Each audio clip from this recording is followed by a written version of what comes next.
तरस आता है मुझे तुम पर। तुम्हें पता ही नहीं चला कि तुम मेरे जाल में फंस चुके हो। अरे आखिर तो कहना क्या चाहता है? तो चलिए अब मैं वोट्स की गिनती शुरू करूंगा। मत करो, ये झूठ बोल रहा है।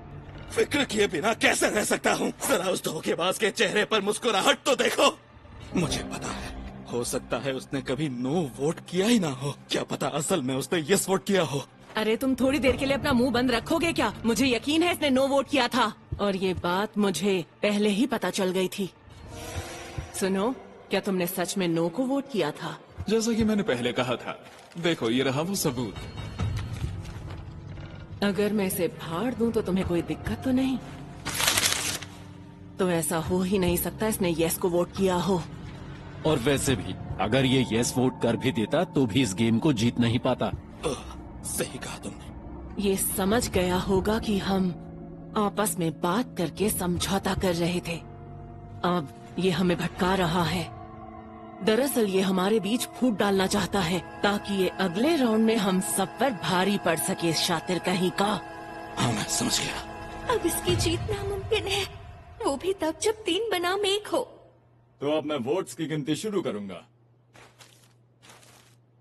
पहला वोट नंबर 3, यस। दूसरा वोट नंबर 11, यस। बहुत बढ़िया। तीसरा वोट नंबर 22। इसके दिमाग में जरूर कुछ चल रहा है। आखिर वो क्या है? Number 22, no. अरे देखा, मैंने कहा था ना, नंबर 22 सफेद झूठ बोल रहा था हमसे। हाय, कैसा घटिया आदमी है। आखिरी वोट नंबर 15, फिलहाल तो ये गेम टाई हो गया है, आगे से चौकन्ना रहेंगे। यस। वो हमारे दिमाग से खेल रहा है हमें परेशान करने के लिए, पर हम झांसे में नहीं आएंगे। सही कहा। ये क्या कह रहे हो तुम? Number 15, yes. तो रिजल्ट है 3 के मुकाबले 1। तो विनर है नंबर 22 जिन्होंने नो वोट किया। क्या नंबर 22 जीत चुका है? हम विनर हैं, हम जीत गए। शिनिची, हम जीत गए। रुको, मैंने कहा रुक जाओ। आखिर यहाँ चल क्या रहा है? वही जो मैंने तुमसे कहा था। अब तुम लोग मेरे जाल में फंस चुके हो।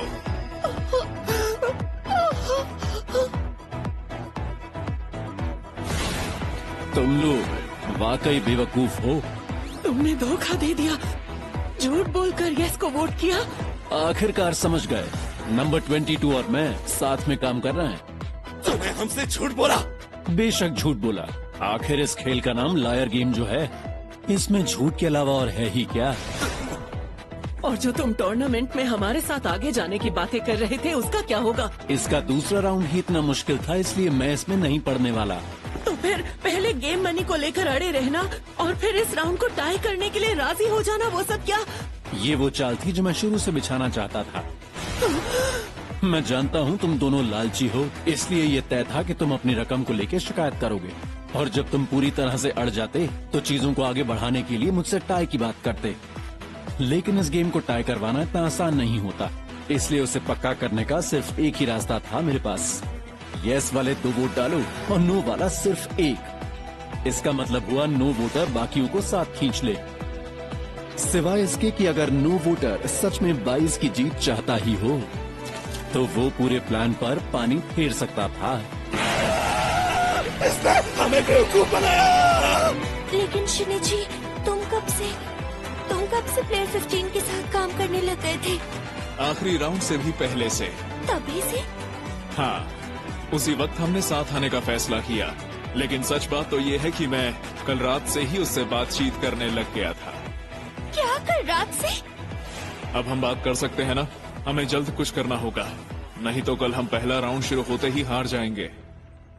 तब मुझे लगा कि शायद अब इस गेम को 3 अलग अलग टीम्स खेलने में लगी हुई हैं, लेकिन इसका कोई सबूत नहीं था। फिर नंबर 15 से बात करने के बाद और सवाल जवाब करने के बाद ये साफ हो गया था कि कम से कम 2 टीम्स मौजूद थी। और आज सुबह तुम्हारे फोन ने यह आखिर साबित कर दिया कि नंबर 1 को इस गेम में शामिल करने वाली एक तीसरी टीम भी है। तुमने कहा कि हम गेम इसलिए नहीं जीत पाए क्योंकि हमने वक्त का सही इस्तेमाल नहीं किया। लेकिन मैं तो अपने वक्त को बहुत अच्छे से इस्तेमाल कर रहा था। प्लेयर नंबर 15 से बात करना और उसके साथ अलायंस बनाना, वो भी बिना तुम्हारी जानकारी के। तुमने नंबर 22 के साथ काम क्यों किया? क्योंकि उसने मुझसे ये बात बोली कि तुमने जो भी बोला है वो सिर्फ और सिर्फ झूठ है। उसने मुझसे बोला कि मुझे पता है कि तुम नंबर 3 की टीम में हो, अगर तुम मेरे साथ काम करोगे तो हम जीत सकते हैं, और अगर तुमने ऐसा नहीं किया तो नंबर 3 तुम्हें जरूर धोखा देगा। और तुमने बिना दिमाग के मुझे छोड़कर नंबर 22 पर भरोसा करना ठीक समझा? बिल्कुल नहीं। तब तक मैं कंफ्यूज था कि किसकी बात वाकई सच है, लेकिन मेरे भरोसे के बदले में नंबर 22 ने मुझको देखो क्या दिया। क्या ये उसका नेम टैग है? रुको, आखिर बात तो सही है। उसने पूरे दिन अपना नेम टैग पहना ही नहीं था। नंबर 22 ने मेरी टीम के जानकारी के बदले ये कोलैटरल में दिया है, और इस टैग की कीमत 100 मिलियन येन है। और इसलिए अगर वो मुझे धोखा दे भी देता तो भी हिसाब बराबर होता, और इसलिए मैंने अपनी टीम के सारे राज उसके सामने खोल दिए थे। लेकिन तुम्हारे खुलासे ने मुझे पूरी तरह हिला के रख दिया। नंबर 22 ने सही बोला था, तुम सच में घटिया और गद्दार इंसान हो। और बस इस बात के लिए तुमने उस पर भरोसा कर लिया? बोलो। अब देखो, मैं इस बात को और ज्यादा बढ़ाना नहीं चाहता हूँ। वैसे मैंने एक ऑफिसर से पूछा और उसने कहा कि इनाम लेने के लिए मुझे अपना टैग जमा करना होगा, जिसका मतलब है नंबर 22 इस टैग के बिना अपना इनाम नहीं ले सकता है। वहीं दूसरी तरफ टीम के जाने के बाद मुझे मजबूरी में उसके प्लान के साथ चलना ही पड़ा, और ऐसे हम दोनों एक दूसरे के फायदे के लिए काम करने लगे। कमाल है। तुम्हें अरे रुक जाओ, खुद पर तरस खाने से पहले एक और चीज करनी है। तो लाओ फिर वो 10 करोड़ का चेक वापस करो। चाहते तो चुप रह सकते थे, लेकिन तुम्हें तो ये बात पूरी दुनिया को बतानी थी ना। और ये गेम का हिस्सा नहीं है, ये सरासर धोखा है। अभी के अभी वो चेक वापस कर दो, वरना मैं यहाँ पुलिस को बुला लूंगा।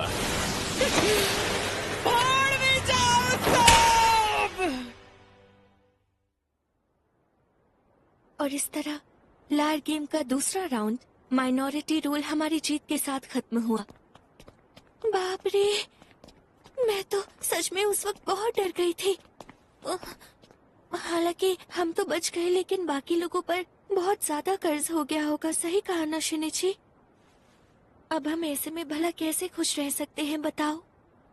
अच्छा, अब जो लोग हार गए उनके साथ क्या होगा? मुझे नहीं पता।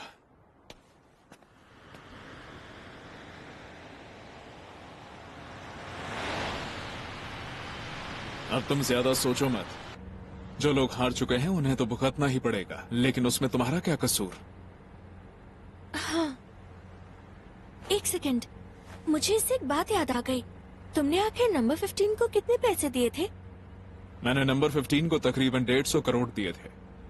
दरअसल उसे अपने साथियों के साथ वो कॉन्ट्रैक्ट पूरा करने के लिए लगभग 140 करोड़ की जरूरत थी, और मैंने उसकी मदद के बदले 10 करोड़ का बोनस भी उसके साथ में जोड़ दिया था। नहीं, एक सेकंड रुको। इसका मतलब ये हुआ कि तुम हमारी टीम के साथ कॉन्ट्रैक्ट पूरा नहीं कर सकते हो? मतलब हम तो सिर्फ 150 करोड़ ही लेकर जा रहे हैं। नहीं, ऐसा नहीं है, क्योंकि मैं गेम से बाहर होने के बजाय अगले राउंड में जाने वाला हूँ। क्या? और सुनो, उस चुराए हुए चेक को मिलाकर मेरे पास पूरे 220 करोड़ थे। मैं सबका पैसा आसानी से चुका सकता था। तुम नहीं कर सकते। देखो, इस तरह तुम मेरे लिए खुद की और अपनी टीम की कुर्बानी नहीं दे सकते हो शिनिची। मैं ऐसा कुछ भी नहीं कर रहा हूँ। टीम के लिए कुर्बानी देना, टीम के लिए खुद को आगे करना, इसमें कुछ भी महान या नेक काम नहीं है। दरअसल लायर गेम चलाने वाले कमजोर लोगों का फायदा उठाकर खेल बना रहे हैं, फिर वो हारने वालों पर बहुत बड़ा कर्ज डाल देते हैं। बस मैं ये पता लगाना चाहता हूँ कि वो लोग आखिर हैं कौन।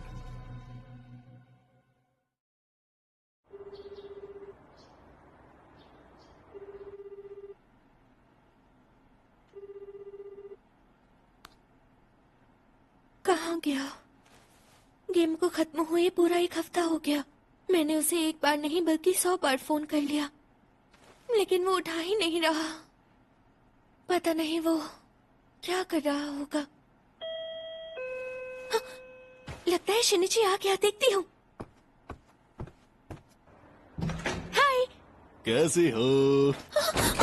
अरे रुक जाओ, मुझे पता है तुम्हें शिनिची के लिए बुरा लग रहा है।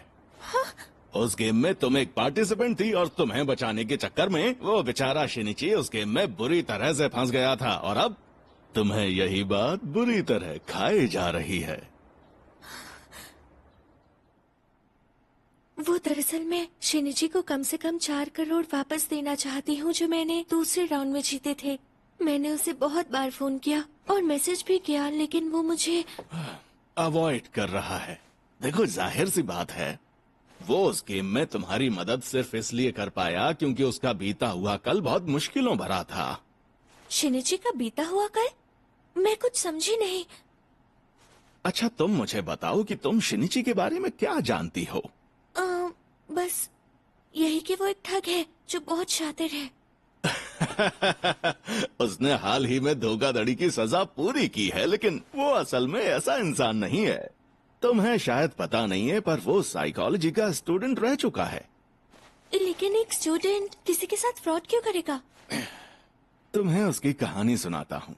बचपन में ही उसके डैड एक एक्सीडेंट में चल बसे। उसके बाद सारी जिम्मेदारी आ गई उसकी मॉम पर। उसकी मॉम चाहती थी कि उसके बेटे को सब कुछ बेस्ट मिले, इसलिए कमजोर शरीर होने के बावजूद भी दिन रात काम करती थी। हे, मैं आ गई। Good evening mom. Good evening बेटा। क्या तुम मेरे लिए देर रात तक पढ़ते रहे? आप बहुत मेहनत करती हो, तो मैंने भी सोचा मुझे देर रात तक पढ़ाई करनी चाहिए।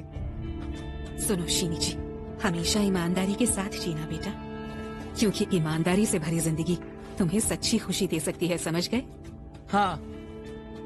शिनिची ने ठीक वैसा ही किया जैसा उसकी मॉम कहती थी। उसने स्कूल और कॉलेज एग्जाम्स में टॉप किया था और आगे की पढ़ाई के लिए वो पहुंचा सबसे मशहूर तेतो यूनिवर्सिटी।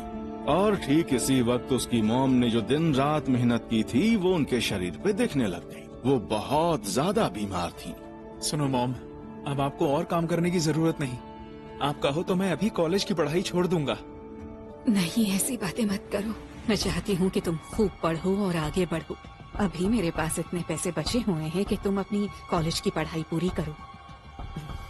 पर उन्होंने झूठ कहा था। असल में शिनिची के परिवार के नाम पर एक भी पैसा बैंक में नहीं था। अगर था तो कर्ज का पहाड़। यही वक्त था जब उनकी एक पुरानी दोस्त ने मदद का हाथ आगे बढ़ाया। तुम भी ना, अगर मुझे बता देती तो मैं तुम्हारी मदद के लिए पहले ही आ जाती। पता है, एक ऑर्गेनाइजेशन है जो तुम जैसे लोगों के लिए आगे बढ़कर मदद करती है। हाँ? देखो, ये शोए ग्रुप है। इनका मेंबरशिप प्रोग्राम ज्वाइन करो और अपने खाली समय में काम करके खूब सारा पैसा कमाओ। जब हालत अच्छी हो जाए तो और लोगों को जोड़ लेना, फिर तुम और पैसे कमा पाओगी। सच कह रही हो? और क्या, ये उन लोगों के लिए है जो अपनी सेहत से जूझ रहे हैं। तुम्हारा शुक्रिया। जानती थी बुरे वक्त में दोस्त ही काम आते हैं। पर ये दोस्त एक फ्रॉड MLM कंपनी के लिए लोगों को जोड़ रही थी। बेचारी शिनिची की मॉम ने इसे पूरी तरह से सच मान लिया। ऐसे लोग हमारे आसपास ही होते हैं जो हमारा शिकार करने के लिए मौके की तलाश में रहते हैं। Oh my God! मुझे यकीन है कि उस वक्त वो दिमागी तौर पर और सेहत से भी पूरी तरह टूट चुकी थीं। इसलिए उन्होंने उस कॉन्ट्रैक्ट पर बिना सोचे समझे साइन कर दिया। उन्होंने अनजाने में बर्बादी का रास्ता चुना था। शिनिची की ईमानदार और मासूम मॉम ने नए लोगों को जोड़ना शुरू कर दिया था, लेकिन इससे उनके कर्ज में कोई फर्क नहीं पड़ा। और आखिरकार उनको समझ आ गया कि वो अनजाने में ही मेंबरशिप बढ़ाने के नाम पर लोगों के साथ ठगी कर रही थीं। ये समझ आते ही उन्हें बहुत पछतावा हुआ। उन्होंने तुरंत उस कंपनी को छोड़ा और कॉन्ट्रैक्ट तोड़ने के लिए उन्हें भारी जुर्माना भरना पड़ा। और फिर कर्ज का ऐसा बोझ उन पे पड़ा जिससे वो कभी उबर नहीं पाई। आज मेरे कर्ज की वजह से मेरा बेटा आगे नहीं पढ़ पाएगा। इस बात से वो बहुत परेशान थी। वो अंदर ही अंदर घुटे जा रही थी और एक दिन अचानक उन्होंने छत से कूदकर अपनी जान दे दी। अगर वो इतने उसूलों वाली नहीं होती तो उन्हें इतनी परेशानी नहीं झेलनी पड़ती। उनका बेहद ईमानदार होना, आंख बंद करके दूसरों पे भरोसा करना, यही चीजें आखिर में उनकी मौत की वजह बनी। वैसे भी उनके पास कोई और रास्ता नहीं बचा था। शिनिची ने जैसे तैसे अपनी ग्रेजुएशन की पढ़ाई पूरी की, लेकिन उसने जो कुछ भी सीखा था उसे बदला लेने के लिए इस्तेमाल करना शुरू कर दिया। यूनिवर्सिटी में क्रिमिनोलॉजी पढ़ने की वजह से उसे पता था कि फ्रॉड के केस में सजा दिलाना कितना मुश्किल होता है।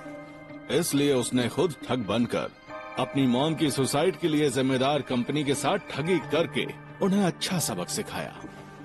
मुझे तो पता ही नहीं था कि शिनिची के साथ इतना कुछ बुरा हुआ है। तुम हद से ज्यादा ही ईमानदार हो, इसलिए तुम ठगी गई हो। तभी उसने ऐसा कहा था। मुझे तो ऐसा लगता है कि शायद वो जब भी तुम्हें देखता है तो उसे उसकी मॉम नजर आती है और इसीलिए उसने तुम्हारी मदद करने की सोची। इसीलिए उसने अपनी परवाह नहीं की और चाहा कि तुम गेम से बाहर निकल जाओ। शायद इसी बहाने उसका अपनी सच्ची और ईमानदार मॉम को ना बचा पाने का पछतावा कम हो जाए। तुम उसकी मदद करना चाहोगी? हाँ, क्यों नहीं। तो मदद करने का बस एक ही तरीका है, तुम्हें लायर गेम के लूजर्स रिवाइवल गेम में शामिल होना होगा। क्या? ठीक 3 दिन बाद हम एक लूजर्स रिवाइवल राउंड रखेंगे जिसमें सिर्फ दूसरे राउंड के हारे हुए लोग होंगे। जीती हुई प्राइज मनी का इस्तेमाल करके तुम शिनिची को बाहर निकाल सकती हो। तो क्या आप मुझे फिर से एक घटिया गेम खेलने को कह रहे हैं? अरे अरे अरे, ऐसा बिल्कुल नहीं है। ये उन घटिया गेम से बिल्कुल अलग है जो तुम अब तक खेलती आई हो। ये हारने वालों के लिए दूसरा मौका है। इस आसान मुकाबले में सिर्फ कमजोर और नाकामयाब लोग ही हिस्सा लेंगे। सच कह रहा हूँ, प्राइज मनी जीतने का ये बहुत ही सुनहरा मौका है। और अगर तुम गेम में हार भी गई तब भी तुम कर्ज में नहीं डूबोगी। वैसे देखा जाए तो तुम्हें तो 4 करोड़ का फायदा ही हुआ है। देखो, मैं तुम्हारे फायदे की बात कर रहा हूँ। तो क्या ये ऐसा गेम है जहाँ पैसा होने से आपको फायदा मिलता है?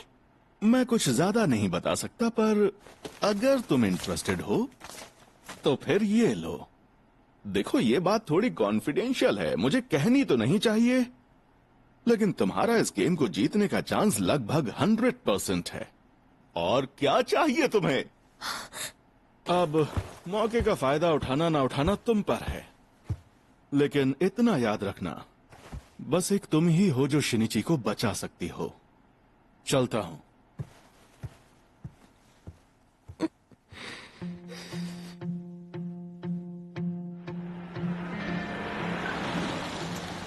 तीन दिन बाद मैं उस लूजर्स रिवाइवल के वेन्यू पर पहुंची। मैं नहीं चाहती थी कि मेरी वजह से शिनिची को किसी भी तरह की तकलीफ हो। उस इनविटेशन पर लिखा हुआ था कि हम वेन्यू में जो भी चाहे लेकर आ सकते हैं, और ये भी लिखा था कि पूरी तैयारी के साथ आना। तो मैं अपने साथ बहुत कुछ लेकर आई हूँ, लेकिन मुझे पता नहीं कि मैं तैयार हूँ या नहीं। स्वागत है। तुम सच में एक नेक इंसान हो, मुझे लगा ही था कि तुम आओगी। सुनो, तुम इन्हें अंदर लेकर के जाओगे? इस तरफ आइए।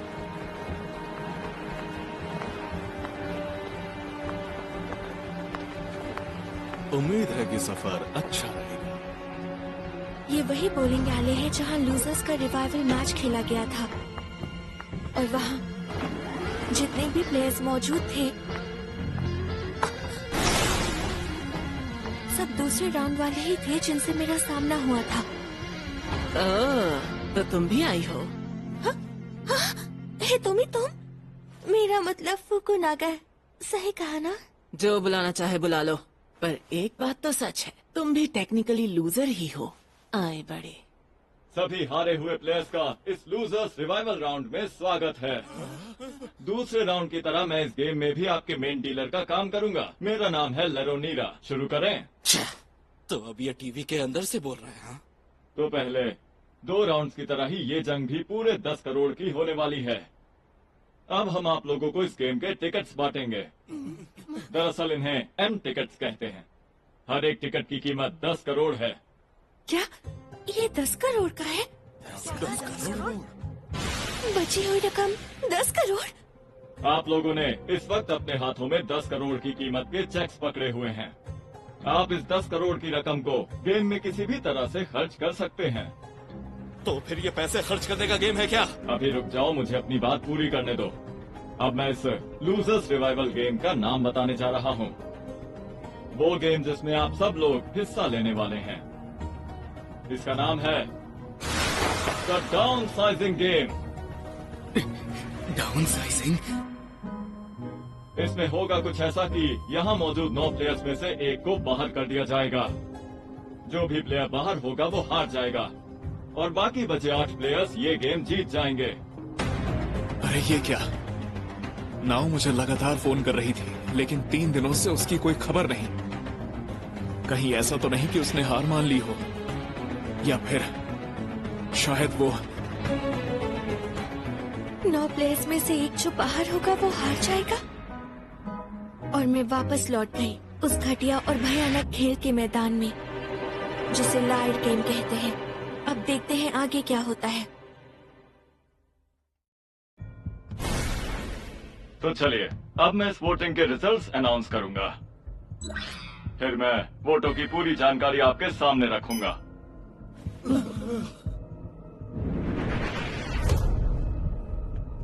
ये क्या हो रहा है? ए नाउ, ये सब क्या है? तुम कुछ बताओगी मुझे? अब मैं क्या बताऊं?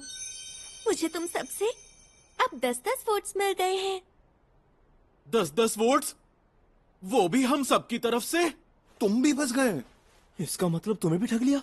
7 करोड़ के लिए? हाँ, 7 करोड़ के लिए। तो फिर तुम्हारी वो हारने वाले को 19 वोट्स मिलने वाली बात का क्या हुआ? हाँ, जरा बताओगी मुझे? वो एक झूठ था। दरअसल मुझे सच में नहीं पता कि कहीं और भी रिवाइवल राउंड्स हो रहे हैं या नहीं। क्या कहा? तुमने मुझे धोखा दिया? हाँ, तो फिर उसमें गलत क्या है? पता है ना कि ये लायर गेम है। दूसरों को धोखा देना ही इसकी खासियत है। क्यों, है ना? लेकिन तुम कब आए? क्या तुम भी इसकी मदद कर रहे हो? लेकिन ये सही नहीं है। बाहर के लोगों को गेम में हिस्सा लेने की इजाजत नहीं है। अरे अरे, शांत हो जाओ। इस गेम में प्लेयर्स अपने साथ कुछ भी लेकर आ सकते हैं। उस लिहाज से मैं भी नाव की लाई हुई चीजों में से ही एक हूँ। दिमाग घास चढ़ने गया है क्या? इतनी बेवकूफी कि अपने वोट इसे दे रहे हो? इतनी सी बात भी नहीं समझ पाए कि वो वही बात बाकी सारे प्लेयर्स से भी जाके कहने वाली है। अब ये मुझे कैसे पता होगा? हाँ, इसने गेम के अपने बचे हुए पैसों से मेरे वोट्स खरीद लिए थे। क्या? मुझे कुछ समझ नहीं आ रहा। किकुसावा ने बिल्कुल सही कहा। मैंने इसके वोट्स अपने बचे हुए 7 करोड़ से खरीदे थे। लेकिन फिर बाकियों का क्या? बाकियों से भी यही सौदा तय किया। मैंने सबको 7 करोड़ देने का वादा किया था। 1 मिनट रुको जरा। तुम अपने एम टिकट लेजर को इस तरह ओवरड्रॉ नहीं कर सकती, समझी? हाँ, पता है। इसलिए मैंने बाकी 7 प्लेयर्स से सौदा किया कि वो हर हाल में मुझे 10-10 वोट दें और बदले में मैं उन्हें 7 करोड़ की रकम दूंगी। क्या? ये तुम्हारे बस की बात नहीं। हर रूल तोड़ने पर 10 करोड़ देने पड़ेंगे। 6 लोगों के 60 करोड़ जो तुम नहीं दे पाओगी। आखिर में नुकसान होगा तुम्हारा। हाँ, जानती हूँ, लेकिन मैं बता दूँ कि मुझे एक भी पैसा नहीं देना पड़ेगा। क्या? फिलहाल वो सब भूल जाओ और मॉनिटर पर देखो। अभी यहाँ कुल 8 लोग हैं जिनके पास जीत के लिए जरूरी 50 वोट नहीं है, जबकि नाव कांजाकी के पास औरों के मुकाबले 30 वोट ज्यादा हैं। तो इसे देखते हुए हम वो एक्स्ट्रा 30 वोट बेचने के लिए तैयार हैं। अगर तुम जीतना चाहते हो तो मेरे पास आओ और बताओ कि तुम कितनी रकम देना चाहोगे। सबसे बेस्ट ऑफर वाले को वोट्स बेच दूंगा।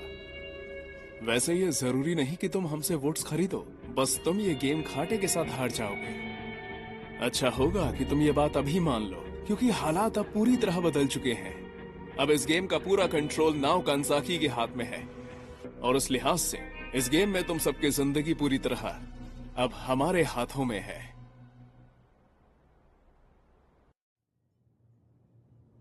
फिलहाल तुम, मैं और फुकुनागा सबसे नीचे बराबरी पर हैं। फुकुनागा ने अपने लिए जरूर कोई चाल सोच के रखी होगी। इसका मतलब हम में से एक का हारना तो तय है। हम पर फिर से 10 करोड़ से ज्यादा का कर्जा हो जाएगा। मैं इतना पैसा कभी चुका नहीं पाऊंगा। सच कहूं तो मेरी जिंदगी अब खत्म हो चुकी है। हमें वो वोट्स खरीदने ही होंगे। हाँ ठीक है, पर कितने में?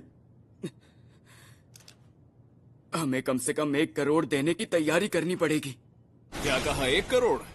सवाल ही पैदा नहीं होता। तो फिर आखिर तुम चाहते क्या हो? सोचने दो जरा। कुछ नहीं तो कम से कम 7 करोड़ चाहिए। क्या कहा? 7 करोड़? ये तो बहुत ज्यादा है। ये बिल्कुल भी ज्यादा नहीं है। जरा सोच कर तो देखो दोस्तों। फर्ज करो तुम 1 करोड़ में वोट्स खरीदते हो। हम तुम्हारे 1 करोड़ तो ले लेंगे, लेकिन जो 7 करोड़ हम पर बकाया है उसे नहीं चुका पाएंगे। इससे हमारा कॉन्ट्रैक्ट टूट जाएगा और फिर हमें एलजीटी ऑफिस को 10 करोड़ का जुर्माना देना पड़ेगा। आखिर में हम सबको यही रकम चुकानी होगी। लेकिन अगर तुम दोनों हमसे 7 करोड़ में वोट खरीद लो तो हम तुम्हें वादा किया हुआ पैसा दे सकेंगे और हम पर कोई जुर्माना नहीं लगेगा। इससे हम तीनों का रिजल्ट कुछ ऐसा होगा। ऐसा है तो फिर जीत ही जीत होगी। तो क्या ये 7 करोड़ हमें मुफ्त में मिल रहे हैं? अच्छा, मैं समझ गया। तो फिर क्या सोचा? हम खुशी खुशी वो सारे वोट खरीद लेंगे। लेकिन हाँ, मैं सिर्फ 2 वोट ही बेच पाऊंगा। सिर्फ 2 वोट? लेकिन वो दोनों बड़े वोट्स होंगे। वो तुम दोनों को आखिरी पोजीशन से बाहर निकाल देंगे। अगर नहीं खरीदना चाहते तो कोई बात नहीं, लेकिन अगर नहीं खरीदते तो तुम दोनों में से कोई एक नीचे चला जाएगा। तो अब सोच लो। नहीं, हम खरीद लेंगे। यही करते हैं, ठीक है ना?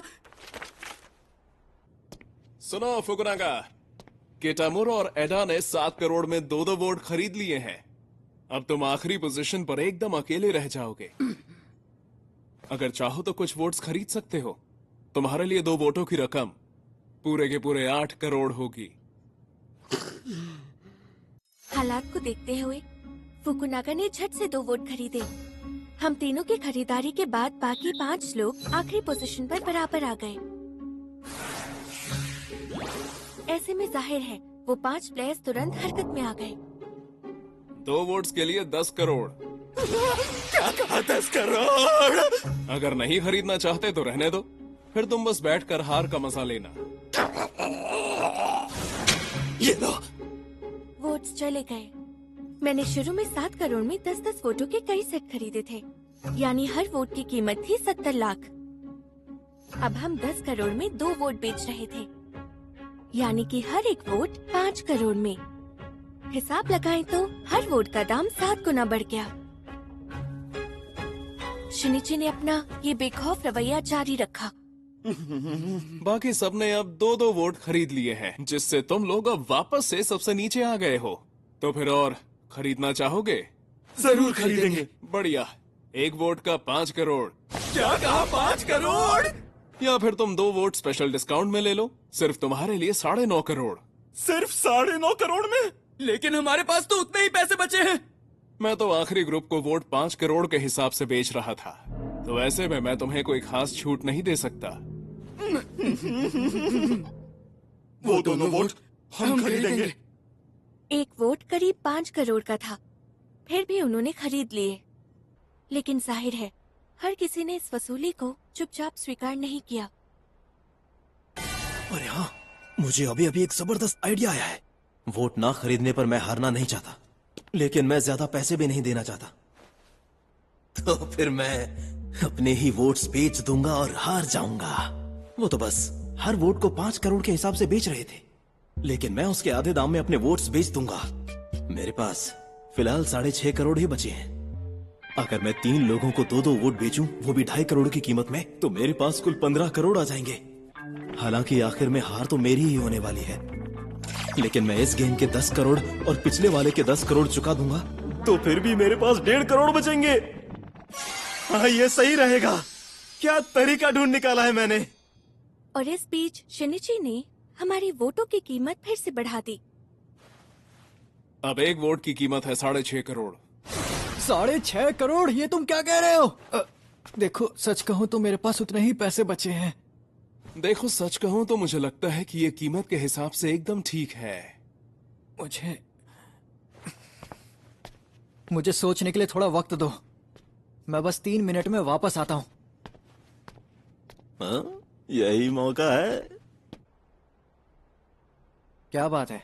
देखो, शेनिची तो हमें पूरी तरह से लूटने में लगा हुआ है। मैं अपने वोट आधे दाम में बेच सकता हूँ।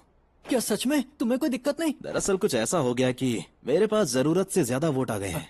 मैं अपने मन से तुम्हें कुछ वोट बेचना चाहता हूँ। तुमने मेरी जान बचा ली। ये मुझ पर उधार रहा। अरे, ये तो बिना सोचे समझे ही मेरी बात मान गया। चलो अब देखते हैं कि मुझे ऐसे ही 2 लोग और मिलते हैं या नहीं। नहीं शुक्रिया। भाड़ में जाए ये सब। ये हो ही नहीं सकता। पर क्यों? ज्यादा है क्या? तो तुम 4 करोड़ में 2 वोट ले लो। नहीं नहीं नहीं, 3 करोड़ में। लगता है तुम हारने का सोच रहे हो। देखो, हम सब जानते हैं तुमने सोनोडा को वोट हारने के मकसद से बेचा था और इसकी वजह से तुम आखिरी पोजीशन पर हो। तुम्हें बता दूं, हमें बचने के लिए वोट खरीदने की जरूरत ही नहीं है। शिनिची ने पता लगाया कि सातो जानबूझकर हारने की कोशिश कर रहा था, इसलिए उसने ये बात बाकी प्लेयर्स को भी बता दी। आखिर में थक हारकर सातो फिर से शिनिची के पास लौट आया। बचे हुए पैसे के हिसाब से जितने वोट मिल सके मैं उन्हें ले लूंगा। सातो की खरीद के बाद फिर से आखिरी पोजीशन का हाल साफ नहीं रहा और वोटों की खरीद फिर से शुरू हो गई। शिनिची ने सबको अपने काबू में किया था। असल में गेम को वही हर तरीके से कंट्रोल कर रहा था। ये रहे पूरे 90 करोड़। मेरा मतलब सबका गेम में जीता हुआ पैसा अब तुम्हारा हुआ। कमाल है। और ये बात सिर्फ हम दोनों को ही पता है कि कौन टॉप पर पहुंचेगा और कौन पीछे रह जाएगा।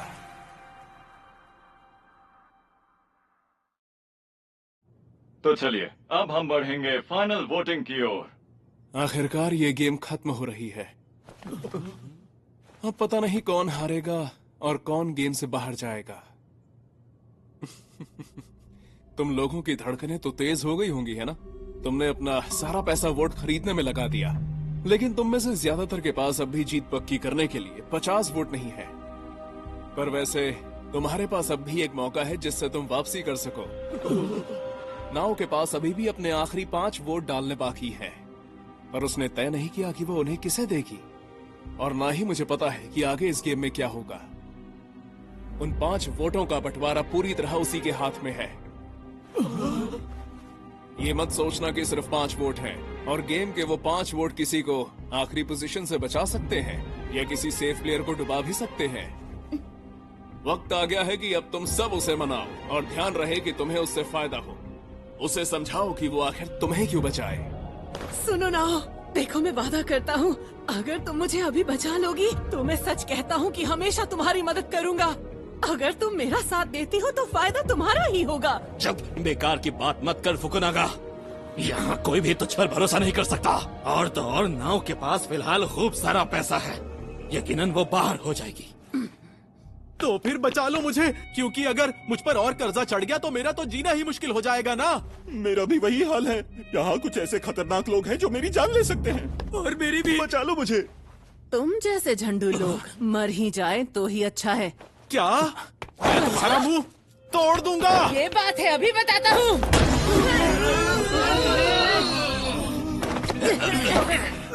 नहीं, रुक जाओ। अगर तुम लोग ऐसे ही लड़ते रहे तो मैं तुमसे कुछ नहीं सुनना चाहूंगी। तुम सब लोग कितने लालची हो।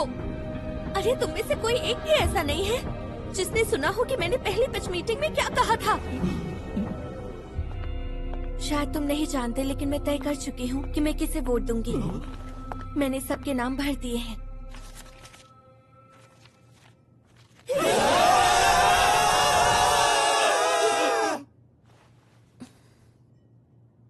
तो सुन लिया तुमने, अब सब खत्म हो चुका है। अब बस तुम्हें रिजल्ट आने का इंतजार करना होगा और उसे मानना होगा। अब हम वोटिंग रिजल्ट्स डिक्लेयर करेंगे। वोटों की गिनती में काफी बदलाव हुआ है, पर ये आखिरी वोट है, इसलिए फाइनल रिजल्ट ही मायने रखता है। तो मैं फर्स्ट पोजीशन से रिजल्ट बताना शुरू करूंगा। पहले नंबर पर हैं नाओ कांजाकी। 51 वोट्स मिले हैं। अगर ये 51 वोट्स के साथ पहले नंबर पर है तो क्या आखिरी नंबर के पास 49 वोट्स होंगे?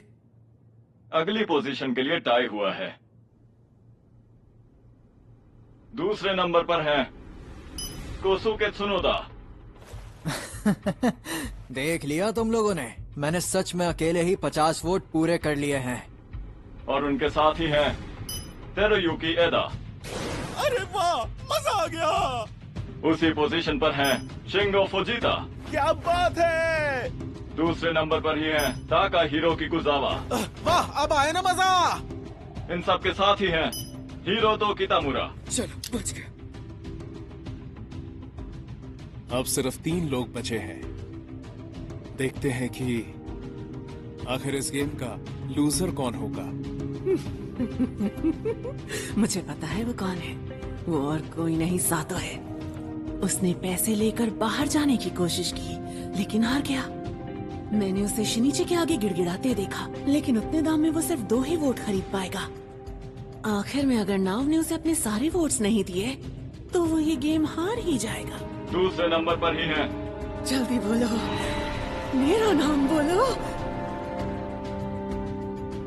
तेत्सुजो सातो। पर कैसे? ये क्या? नाओ, अब बस ये मत कहना कि तुमने अपने वोट सातो को दे दिए। ऐसा नहीं है। सच तो ये है कि मैंने सातो के लिए एक भी वोट नहीं डाला। हाँ? नाओ को उसके लिए वोट देने की जरूरत नहीं थी। जब सातो हमारे पास वोट खरीदने आया तो मैंने उसे इतने वोट बेच दिए कि उसके कुल वोट 50 हो गए और वो बहुत ही आसानी से सेफ जोन में चला गया। तो उसे अनाउंसमेंट से पहले ही पता चल गया था कि वो जीत चुका है।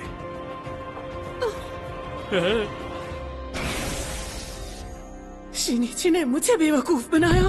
उस चालबाज ने शुरू से ही मुझे निशाना बना रखा था। दूसरी पोजीशन पर एक और प्लेयर मौजूद है। इस दौरान जिस प्लेयर का नाम नहीं लिया गया वही लूजर कहलाएगा। अब बारी है फाइनल रिजल्ट की। मेरा नाम, मेरा नाम, मेरा नाम लो। दूसरी पोजीशन पर आखिरी प्लेयर है यूजी फुकुनागा। है? अरे क्या बात है, मैं तो जीत गया। शुक्रिया नाओ, तुम्हारा बहुत बहुत शुक्रिया। मैं हार गया, लेकिन क्यों? मैं ही क्यों? मैं तुम्हें सब समझाती हूँ। जैसा कि मैंने पहले भी कहा था, पिच मीटिंग के दौरान किसी ने भी मेरी बातों पर ठीक से गौर किया ही नहीं। और उस मीटिंग के बाद मैं जिसके पास भी गई, सबने मुझसे मुंह फेर लिया। जब मैं पूरी तरह मायूस और हताश थी, तब सिर्फ तुम्ही ने मुझसे बात की और मुझसे कहा कि मुझे माफ करना, लेकिन मैं तुम्हें बचा नहीं सकता। तब मुझे खुशी हुई। तो फिर तुमने मुझे इस गेम में क्यों हरा दिया, बताओ? देखो, मैंने लायर गेम जीतने का एक पक्का तरीका ढूंढ लिया है। क्या कह रही हो? लायर गेम में जब तक कोई खुद के लिए पैसे लेने की कोशिश नहीं करता, तब तक हर प्लेयर को बचाना 100% मुमकिन होता है। अब तक हर गेम में एलजीटी ऑफिस ने सबको 10 करोड़ उधार दिया है, और जब गेम खत्म हुआ तो वो पैसे वापस ले लिए गए। मतलब ये कि जब तक विनर ड्रॉप आउट नहीं कर देता, एलजीटी ऑफिस को कोई मुनाफा नहीं होगा। उसी तरह ग्रुप के तौर पर प्लेयर्स को कोई नुकसान नहीं होता। मिसाल के लिए, पहले राउंड में अगर दोनों प्लेयर्स एक दूसरे के 10 करोड़ नहीं लेते तो किसी को भी नुकसान नहीं होता। दूसरे गेम में भी यही होता। रूल्स के मुताबिक विनर सब कुछ ले लेगा, लेकिन अगर वो अपनी जीत बाकी लोगों में बांट देता तो बाकी सबका भी कर्ज पूरी तरह खत्म हो जाता। लेकिन विनर फिर भी गेम में फंसा रह जाता है। नहीं नहीं, विनर्स को आगे बढ़ते हुए भी वही काम करते रहना होगा। जैसे जैसे टूर्नामेंट आगे बढ़ेगा, विनर्स कम होते जाएंगे। आखिर में सभी बाहर निकल सकते हैं। कोई बेवकूफ ही इतना ईमानदार होगा। पागलपन है ये। तुम्हें ऐसा लगता है? ऐसा है तो साफ पता चलता है कि एलजीटी ऑफिस का क्या मकसद है। वो सिर्फ तब पैसे बना सकते हैं जब प्लेयर्स एक एक करके गेम से बाहर हो जाएं। जब एक प्लेयर झूठ बोलता है, अपने लालच को पूरा करने के लिए दूसरों को ठगता है और फिर पैसे बनाकर गेम से बाहर निकलता है, सिर्फ तब एलजीटी ऑफिस पैसे बनाता है। तो जब भी एलजीटी ऑफिस को मुनाफा होता है, इसका मतलब है कि कुछ प्लेयर्स बचाए नहीं जा सके। तुम सबको ऐसा लगता है कि लायर गेम में सिर्फ झूठे लोग जीतते हैं?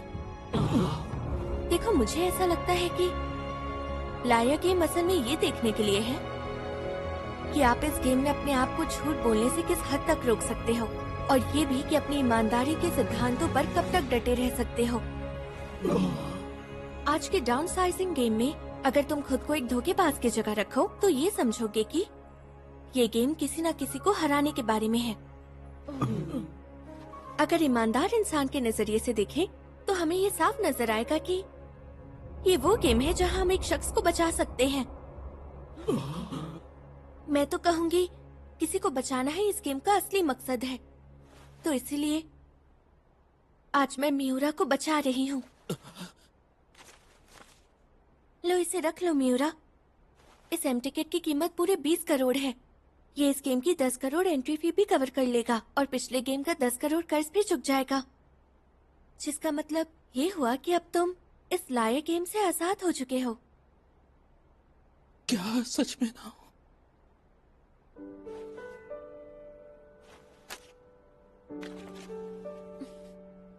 इस पूरे गेम में म्यूरा अकेला ऐसा शख्स था जिसने मेरे साथ पूरे दिल से ईमानदारी दिखाई। इसीलिए आज मैंने म्यूरा को हराया तो है, लेकिन उसे बचाया भी है। फिलहाल तुम सभी का पैसा मेरे पास है, लेकिन घबराओ मत, मैं वो पैसा तुम सभी को लौटा दूंगी। यकीन मानो, तुम सबका पैसा मेरे पास सेफ है। इस गेम में किसी का कोई नुकसान नहीं होगा। और चूंकि तुम सबने दूसरा राउंड पूरा कर लिया है, तो अब तीसरे राउंड की बारी। कुछ इस तरह से लूजर्स के रिवाइवल मैच का अंत हुआ। म्यूरा लायर गेम से बिना किसी कर्ज के बाहर निकल गया और बाकी लोग तीसरे राउंड में उसी हालत में जा सकते थे जैसे उनकी इस गेम में शुरुआत हुई थी। नाओ कांजाकी, क्या कमाल की लड़की है। मुझे ये गेम में सबसे बड़ी बेवकूफ लगी, लेकिन ये तो सबसे ज्यादा होशियार निकली। आप सही कह रहे हैं। खैर कोई बात नहीं, अब तुम देखना ये टूर्नामेंट आगे चलकर कितना मजेदार और दिलचस्प होता जाएगा। आखिरकार लूजर्स रिवाइवल राउंड खत्म हो गया और म्यूरा को इस गेम से आजाद कर दिया गया। अब आप में से बचे 8 प्लेयर्स तीसरे गेम की ओर बढ़ेंगे। क्योंकि ये लूजर्स रिवाइवल राउंड था, इसलिए इस बार कोई भी बाहर नहीं होगा। ऐसे में प्लीज आप लोग ठीक 2 हफ्ते बाद सैटरडे को इसी जगह पर मिलिए। क्या हम तीसरी गेम भी इसी जगह पर खेलने वाले? कुछ दिनों में आपको डिटेल्स मिल जाएंगी। तब तक मैं अपनी तरफ से आप सबको बेस्ट ऑफ लक कहना चाहूंगा। तेरी की, आखिर इन्हें ऐसी भी क्या जल्दी थी? फिक्र मत करो, हमारी मदद के लिए नाव जो है, जानता हूँ वो हमारा साथ पक्का देगी। हाँ, सही कहा। लेकिन मेरे दिल में कई तरह की उलझनें चल रही थी। उसकी फिक्र मत करो। हाँ? तुमने रिवाइवल राउंड में जीते हुए पैसों का इस्तेमाल मुझे गेम से बाहर निकालने के लिए ही तो किया था, सही कहा ना? ये समझ गया। देखो, मैं अपनी मर्जी से इस खेल में हिस्सा ले रहा हूँ। अगर तुम मुझे पैसे भी दे दो तो भी मैं ये गेम नहीं छोड़ूंगा, जब तक ये न जान लूं कि इस घटिया गेम के पीछे किसका हाथ है। खैर, आज मिलने के लिए तुमने मुझे यहाँ क्यों बुलाया? वो इसलिए क्योंकि तीसरे राउंड का गेम कल होने वाला है। शायद उसी को लेकर मैं थोड़ी सी डरी हुई हूँ। लेकिन तुम्हें अपने प्लान पे पूरा भरोसा है ना? अब अगर हर कोई ईमानदारी दिखाएगा तो हम सब बच सकते हैं। असल में यही तो लायर गेम का मकसद है। तुम्हारा भी तो यही कहना है। अब मैं बस यही उम्मीद रखती हूँ कि सब मेरी बात से सहमति रखें। लेकिन कहीं सब पर भरोसा करने वाली दूसरों की अच्छाई पर शक तो नहीं कर रही? अरे, ऐसी सोच रखना कितनी खराब बात है। बिल्कुल नहीं, शक करने में कोई बुराई नहीं है। दूसरों पर शक करने का मतलब है उनके बारे में और चीजों को जानना। हालांकि दूसरों पर भरोसा करना बेशक नेक चीज होती है, लेकिन सच कहूं, बहुत लोग दुनिया में ऐसे हैं जो भरोसे के नाम पर असल में दूसरों को ठीक से जानना ही छोड़ देते हैं। उसे भरोसा नहीं, अनदेखा करना कहते हैं। समझ गए तुम? लोगों पर शक करना कोई बुरी चीज नहीं है, लेकिन देखा जाए तो बुराई असल में अनदेखा करने से आती है। उस दिन शिनिची की कही बातों ने मेरे दिल को चीर कर रख दिया। उसने बिल्कुल ठीक बताया कि मैं अब तक कैसी जिंदगी जी रही थी। मैं तो अब तक यही सोच रही थी कि लोगों पर भरोसा करना अच्छा होता है और उन पर भरोसा ना करना बुरा। भले ही मैं ऊपर ऊपर से उन लोगों से अच्छे से बात कर रही थी, लेकिन शायद मैं उन्हें गहराई से जानने से बच रही थी, तभी मैं उन्हें पहचान नहीं पाई। सुनो आकियामा, क्या मैं... तुम्हें उन पर शक करना होगा। करती रहो, शक करती रहो, और फिर उनके दिल की बात को जान लो, समझ लो। उनकी सच्चाई जितनी ज्यादा दर्दनाक होगी, उतना ही वो उसे जाहिर करने से बचेंगे। हाँ। और फिर अगली सुबह हम सब... आपका नाम नाओ कांजाकी है ना? हाँ? ये आपके लिए है। हाँ, ठीक है।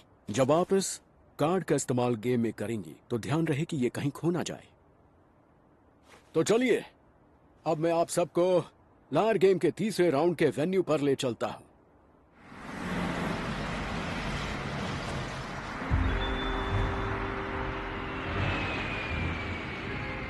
एक सेकंड, क्या तीसरे राउंड के लिए गेम वेन्यू कहीं?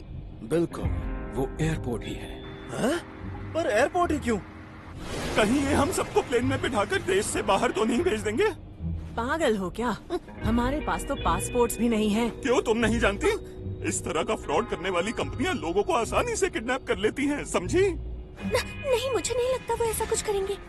हे, बताओ क्या बात है? मानना पड़ेगा, तुमने बिल्कुल सही सोचा। क्योंकि इस गेम के तीसरे राउंड में आप लोगों को 2 अलग देशों के बीच सफर करना होगा।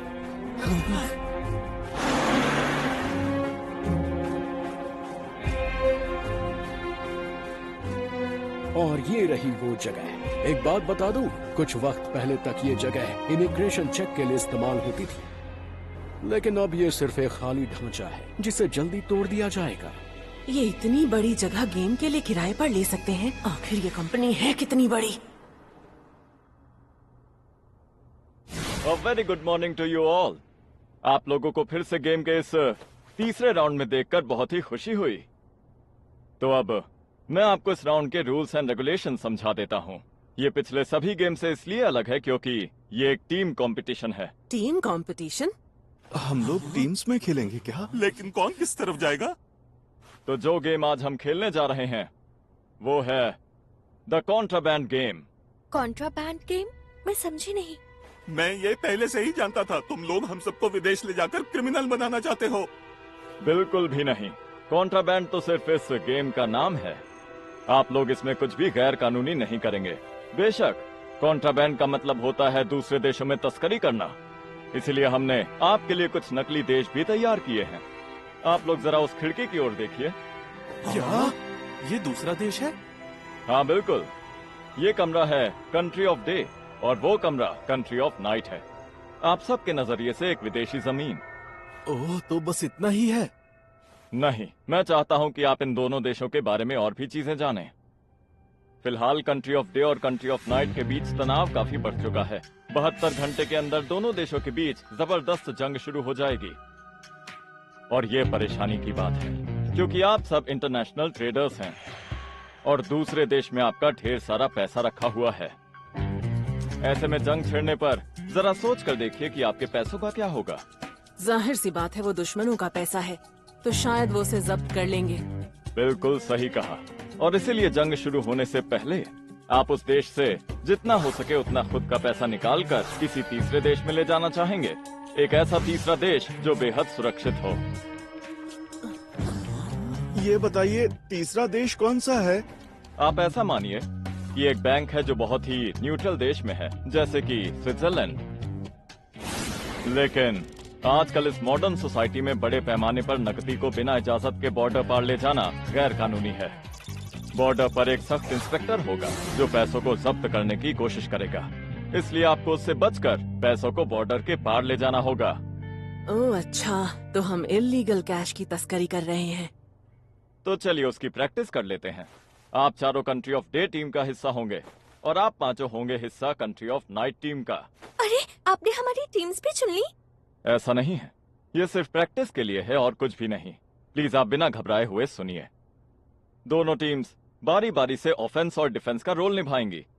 कंट्री ऑफ डे जब गैर कानूनी पैसा चुराएगी तब कंट्री ऑफ नाइट इंस्पेक्टर्स बनके उसे जब्त करेगी। बारी खत्म होने पर टीम्स बदल जाएंगी और उसके बाद कंट्री ऑफ नाइट चोरी करेगी और कंट्री ऑफ डे निगरानी करेगी।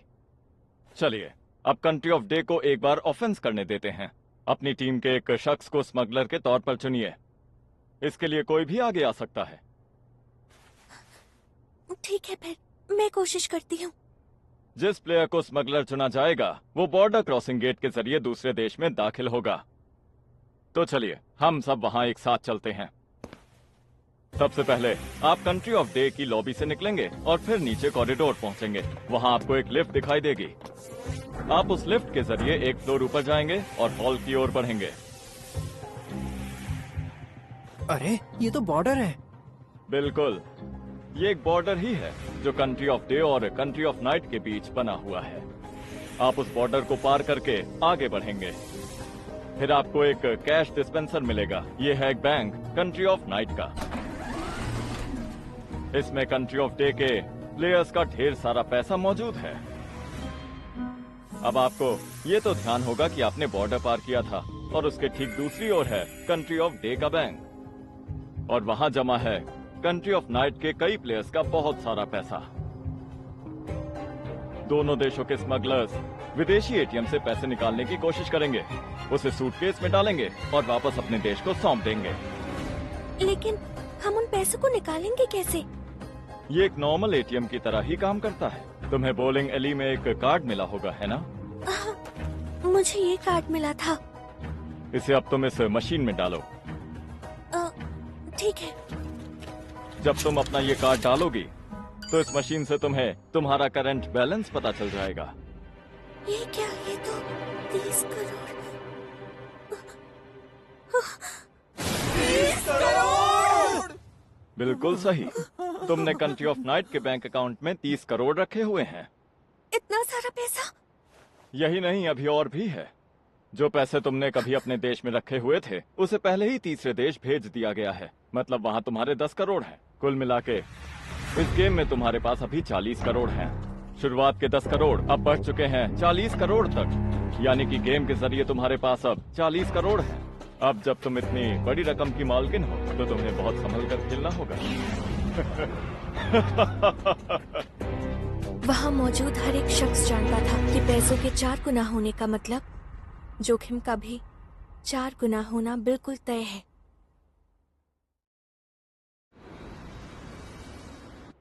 स्मगलर पैसे निकालेंगे और अपने साथ ले जाएंगे, लेकिन याद रहे कि सिर्फ ब्रीफकेस में रखे हुए पैसे ही गिने जाएंगे।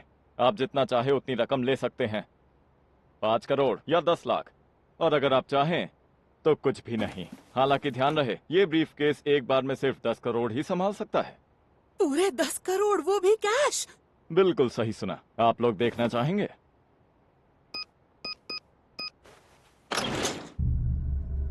ये तो असली है। हाँ तो कांजाकी, तुम्हारा जितना मन करे उतने पैसे निकाल सकती हो। हाँ।